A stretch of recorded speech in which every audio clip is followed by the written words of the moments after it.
Hey everyone, hope you're doing good.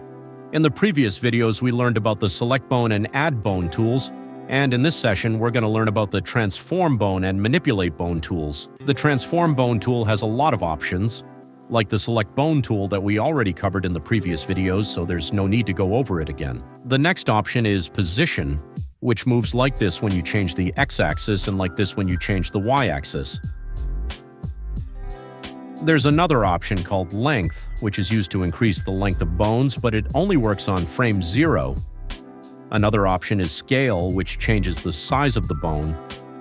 It basically does the same thing as Length, but it works from frame 1 onwards. If I change the scale value, the bone size will change too, and if I press the reset button, it will go back to its previous size. The next option is Angle, which is used for bone rotation. You can rotate it as much as you want, and if you don't want the changes, just hit reset to bring everything back to the original state. The next option is Show Path, which isn't actually related to bones. If you move your layer using the Transform Layer tool, this option will show the motion path, just like the one you see in the video.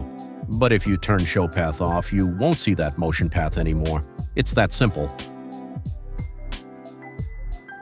We already covered the flip options in previous sessions, so there's no need to explain them again. The next option is Manipulate Bone, which is mainly used from frame 1 onwards. In frame 0, it's only for testing the movement, nothing more. Since it's for animating, for example, I'll make a movement in frame 18, then go to frame 36 and make another movement. After that, I'll freeze my movement in frame 41 and then make another movement in frame 54. Now when I hit play, you'll see that all the movements we made are recorded and playing back. In future sessions, we'll learn the rest of the tools together. If you want to create professional animations, subscribe right now.